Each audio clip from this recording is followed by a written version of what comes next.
Hello friends, GK गुरुजी अड्डा के YouTube platform पे मैं शैलेश आप सभी का हार्दिक स्वागत करता हूं।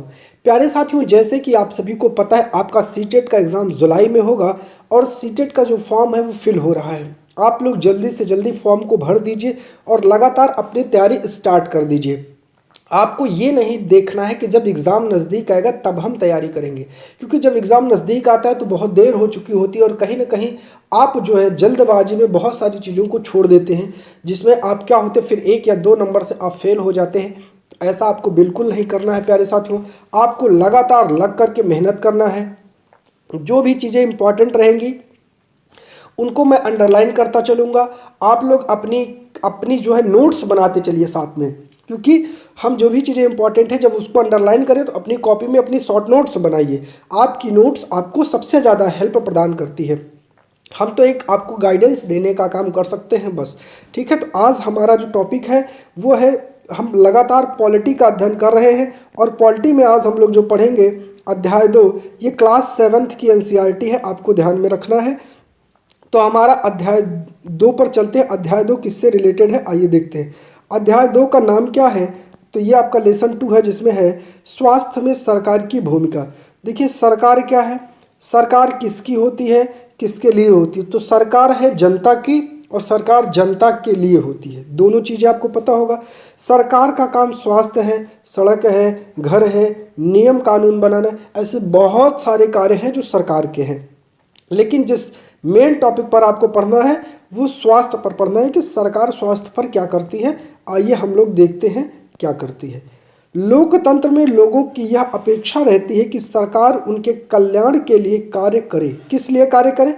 ये लाइन बहुत इंपॉर्टेंट है। सरकार उनके कल्याण के लिए कार्य करे, जिसमें शिक्षा हो, स्वास्थ्य हो, रोजगार हो, इनको प्रदान एवं गृह निर्माण, सड़कों के विकास तथा बिजली आदि उपलब्ध कराने के माध्यम से हो सकता है। इस अध्याय में हम स्वास्थ्य के अर्थ और उससे संबंधित समस्याओं को जांचेंगे। इस अध्याय के उप शीर्षक को देखिए। आपके विचार में यह विषय सरकार के काम से किस प्रकार जुड़ा हुआ है, इसका हम लोग क्या करेंगे, अध्ययन करेंगे। एक चीज़ आपको और बता दूं, मैं आपको एकदम करंट एनसीईआरटी पढ़ा रहा हूं, 2023 और 2024 की एनसीईआरटी पढ़ा रहा हूं। ठीक है, चलिए, ये आप देख रहे होंगे कि ये हमारे भारत देश में राजस्थान का लगभग सीन है, जहाँ महिलाएं घड़े के ऊपर घड़े रख करके पानी ढुलती हैं। ये वहाँ की वहीं का ये दृश्य आपको दिखाया गया है, मेडिकल हेल्थ ना। ठीक है, और ये गांव के बारे में दिखाया गया है। ठीक है, तो चलिए इस पर हम लोग डिटेल से चर्चा करते हैं और डिटेल से चर्चा करने के साथ यह भी जानेंगे कि क्या क्या चीज़ें हमारे लिए बहुत ज़्यादा इम्पॉर्टेंट होती हैं। चलिए सबसे पहले जानते हैं स्वास्थ्य क्या है। चलिए, स्वास्थ्य के बारे में हम अनेक प्रकार से सोच सकते हैं। स्वास्थ्य का अर्थ हमारी बीमारी और चोट आदि से मुक्त रहना, यही है। लेकिन स्वास्थ्य केवल बीमारी से संबंधित नहीं है। मतलब अगर कहीं आपको लिख दिया जाए स्वास्थ्य, तो आप केवल इसको बीमारी से ही कनेक्ट मत करिए। आपने उपर्युक्त कोलास में से केवल कुछ स्थितियों को ही स्वास्थ्य से जोड़कर देखा होगा।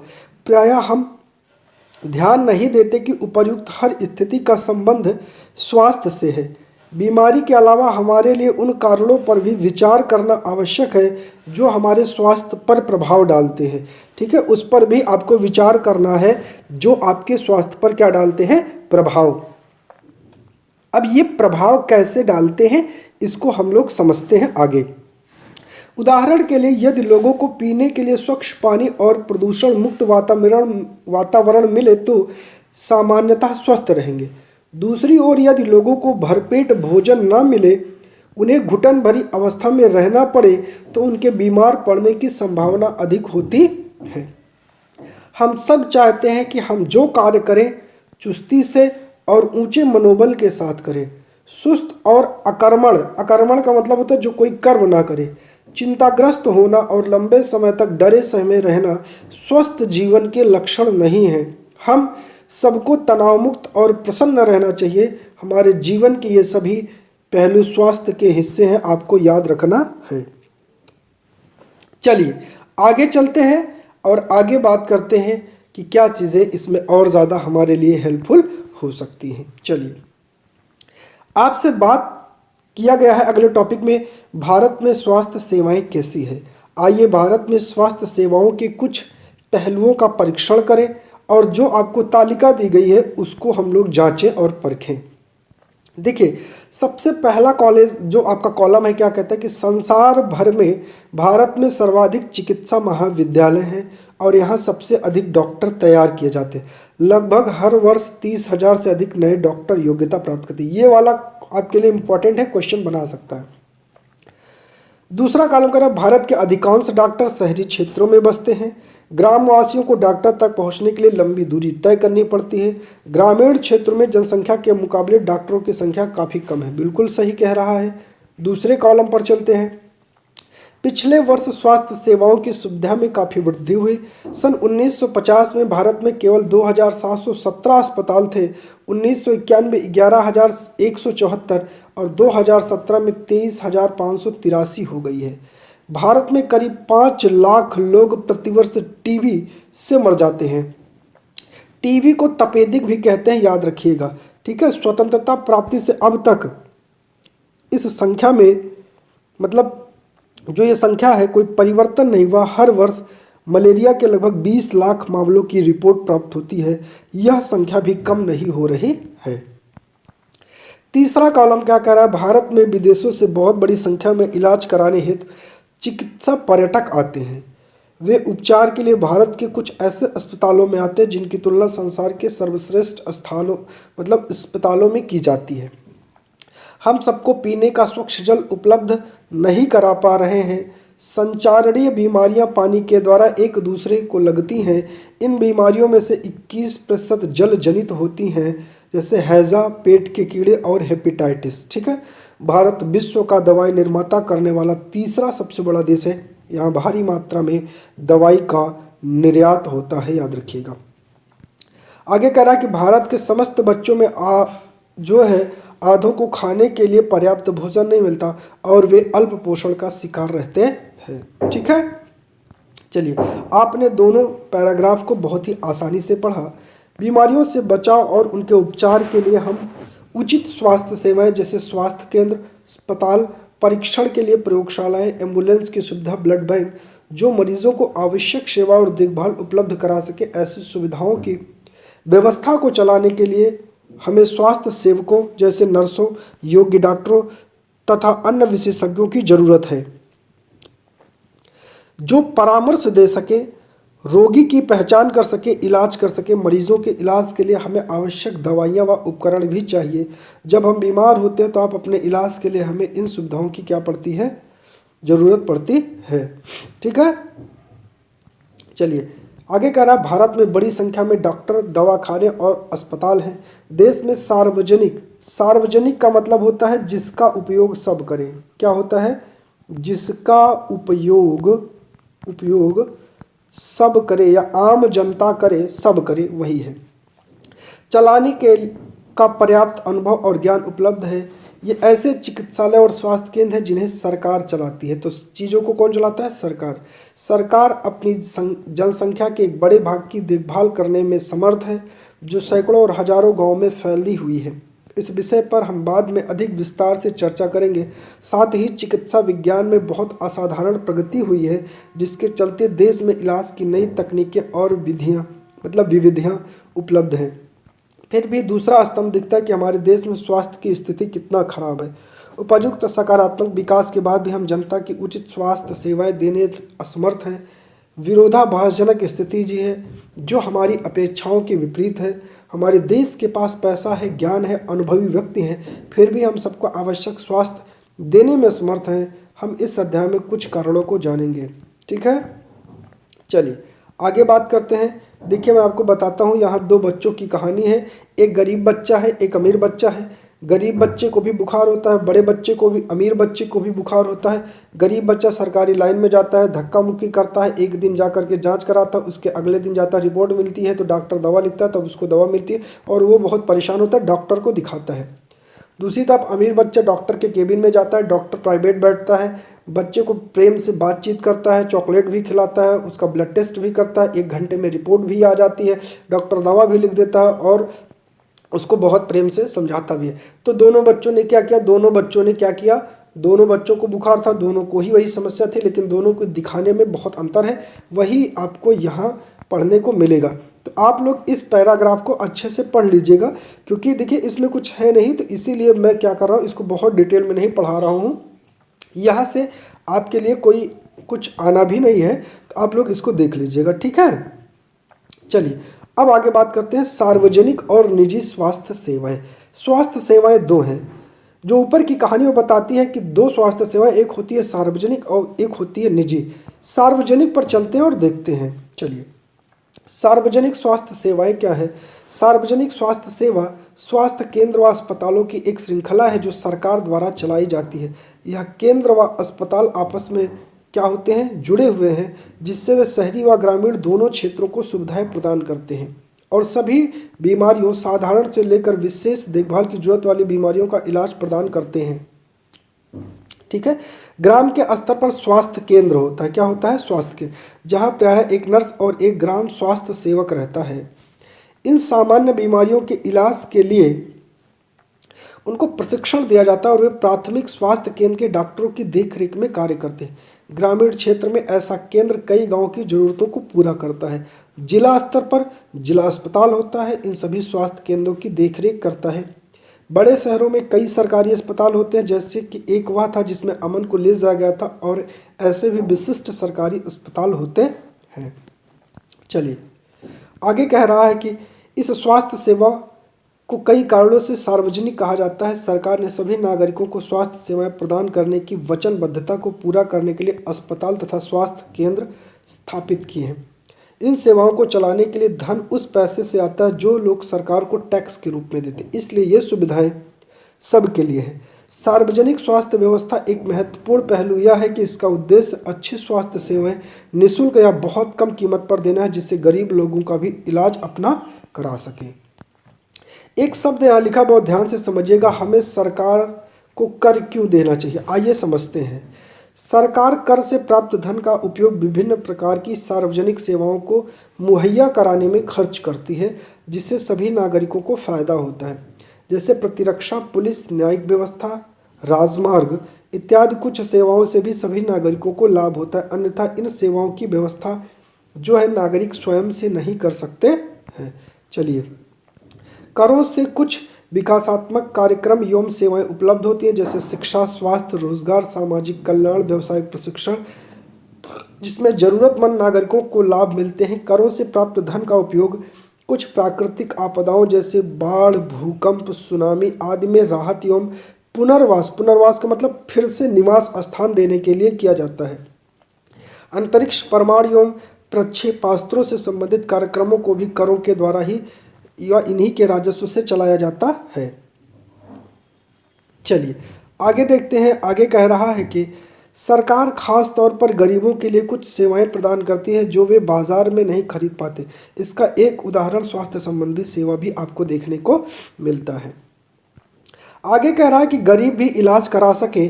स्वास्थ्य सेवाओं का अन्य महत्वपूर्ण कार्य है बीमारियों जैसे टीबी, मलेरिया, पीलिया, दस्त लगना, हैजा, चिकनगुनिया आदि फैलने से रोकना। इसकी व्यवस्था सरकार को लोगों के सहयोग से करनी होती है, अन्यथा असफल हो जाएगी। उदाहरण के लिए मच्छरों को पैदा होने से रोकने के अभियान को सफल बनाने के लिए सुनिश्चित करना पड़ेगा कि क्षेत्र के सभी लोग अपने कूलरों व घर की छतों पर पानी एकत्रित ना होने दें। हमारे संविधान के अनुसार लोगों के हित को सुनिश्चित करना और सबको स्वास्थ्य सेवाएं प्रदान करना सरकार का प्राथमिक कर्तव्य है। सरकार को हर व्यक्ति के जीवन के अधिकार की रक्षा करनी है।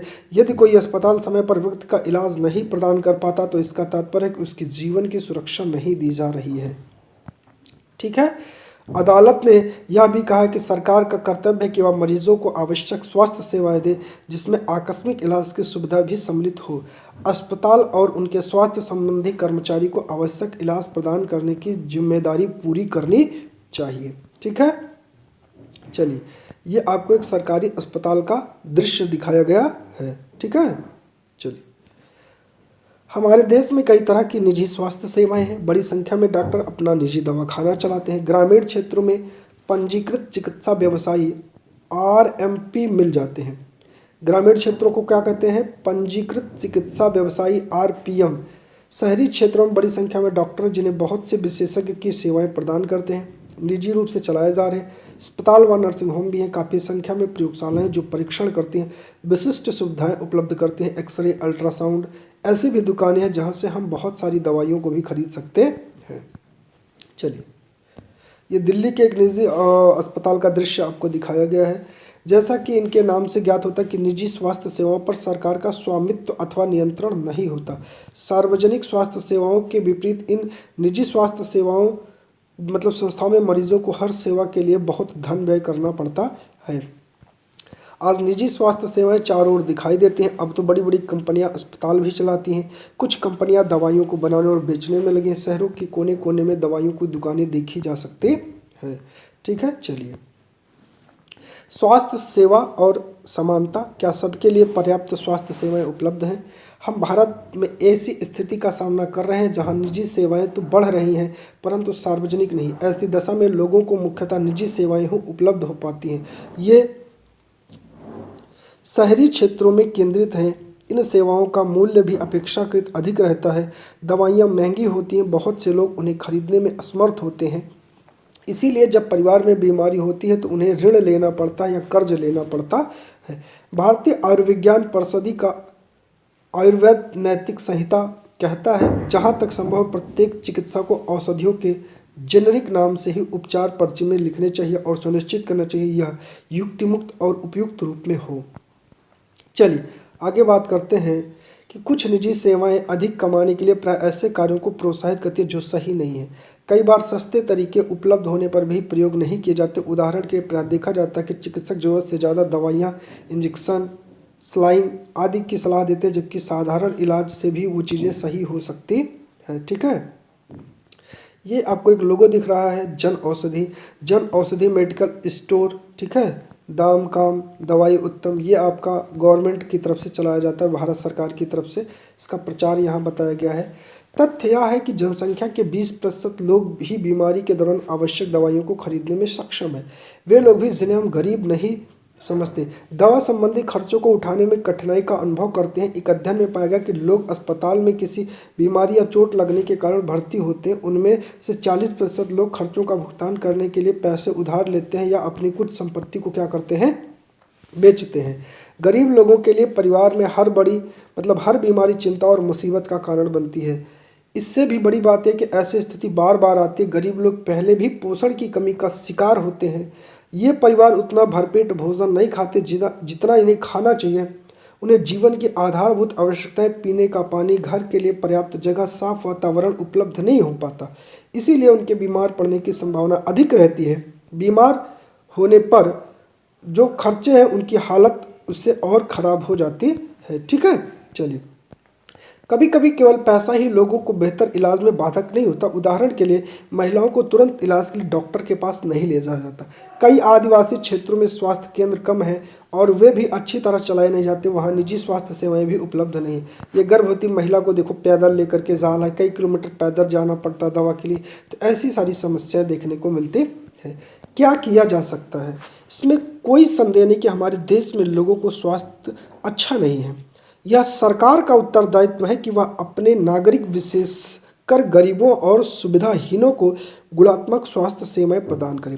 फिर भी लोगों का स्वास्थ्य जितना कि आधारभूत सुविधाओं पर और उनकी सामाजिक स्थिति पर निर्भर है, उतना ही स्वास्थ्य सेवाओं के ऊपर भी। इसलिए लोगों के स्वास्थ्य की दशा सुधारने के लिए दोनों पक्षों पर कार्य करना आवश्यक है। ऐसा करना संभव है। अगले पृष्ठ पर एक उदाहरण आपको दिखाया गया है। ठीक है, चलिए आगे चलते हैं। केरल का एक अनुभव दिया गया है। क्या अनुभव है, आइए समझते हैं। 1996 में केरल सरकार ने राज्य में कुछ महत्वपूर्ण परिवर्तन किए। राज्य के पूरे बजट का 40% पंचायतों को दे दिया गया। इससे पंचायतें अपनी आवश्यकताओं को योजनाबद्ध कर उनकी पूर्ति कर सकती थी।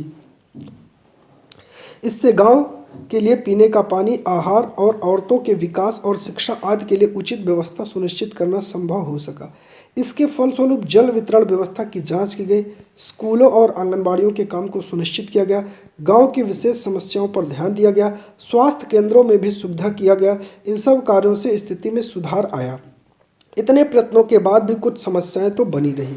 ठीक है, इन प्रयत्नों के बाद भी जो बहुत सारी समस्याएं रही, जैसे दवाइयों की कमी, अस्पतालों में अपर्याप्त बिस्तर, पर्याप्त डॉक्टरों का न होना, इन समस्याओं को दूर करने के लिए, अधिक जानकारी करने के लिए लॉग ऑन करें। आपको ये वेबसाइट दी गई, यहाँ आप जान सकते हैं। चलिए, ये भारत के नक्शे में केरल राज्य गुलाबी रंग से दिखाया गया है। मैं आपको मैप में दिखा देता हूँ केरल राज्य को। आप लोग आप लोग ढूंढिएगा, आप लोग गुलाबी रंग से केरल राज्य को दिखाया गया, आप लोग ढूंढिएगा, ठीक है। चलिए, आगे बात किया गया है कोस्टारिका का तरीका। कोस्टारिका, अब ये इंपॉर्टेंट है, मैं आपको बता दे रहा हूँ, पूछता है, कई बार एग्जाम में पूछा है। कोस्टारिका को मध्य अमेरिका का सबसे स्वस्थ देश माना जाता है। तो पहले ये जानिएगा, ये कहाँ है? मध्य अमेरिका में है। इसका मुख्य कारण उसके संविधान में निहित है कि कई वर्षों से पहले कोस्टारिका ने एक बहुत महत्वपूर्ण निर्णय लिया कि देश में सेना नहीं रखेंगे। इससे उन्हें सेना पर व्यय किए जाने वाले धन का लोगों को शिक्षा, स्वास्थ्य और अन्य जरूरतों पर खर्च करने में मदद मिली। कोस्टारिका की सरकार मानती कि देश के विकास के लिए देश का स्वस्थ होना जरूरी है, इसीलिए अपने देशवासियों के स्वास्थ्य पर बहुत ध्यान देती है। कोस्टारिका की सरकार अपने सभी निवासियों को स्वास्थ्य के लिए मूलभूत सेवाएं सुविधा देती है, पीने के लिए सुरक्षित पानी, सफाई के लिए और पोषण की व्यवस्था, आवास की व्यवस्था, ठीक है। स्वास्थ्य की शिक्षा बहुत महत्वपूर्ण माना जाता है। सभी स्तरों पर स्वास्थ्य संबंधी ज्ञान शिक्षा का एक जरूरी भाग भी माना जाता है। इस प्रकार आपका ये चैप्टर कंप्लीट होता है। आइए कुछ महत्वपूर्ण कीवर्ड्स हैं, इनको रट लेते हैं, यहाँ से क्वेश्चन बनते हैं। एक शब्द है सार्वजनिक।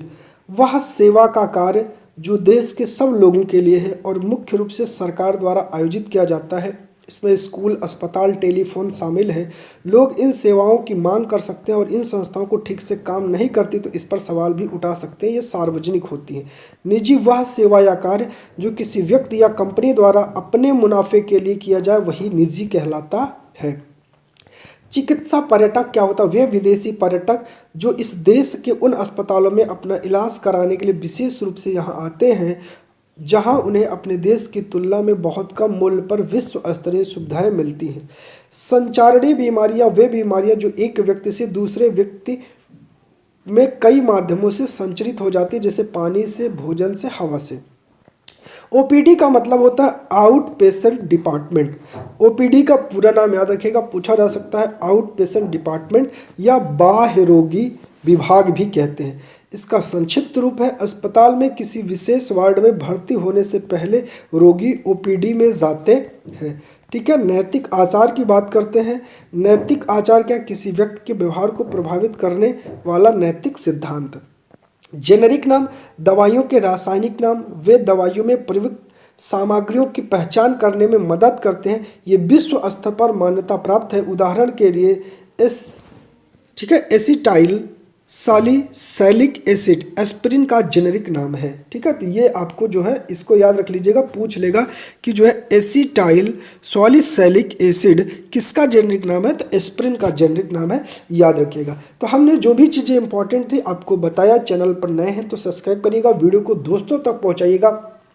मुझसे जो प्रयास हो सकेगा मैं वो सब आपके लिए करूंगा। आपको मेहनत करना होगा, प्रैक्टिस भी करवाऊंगा, सब कुछ करवाऊंगा, बस आपको मेरे साथ लग करके मेहनत करना होगा दोस्तों। तो आज की वीडियो में इतना ही, कल फिर मिलेंगे एक नई वीडियो में। तब तक के लिए बहुत बहुत धन्यवाद आप सभी का, प्यारे मित्रों।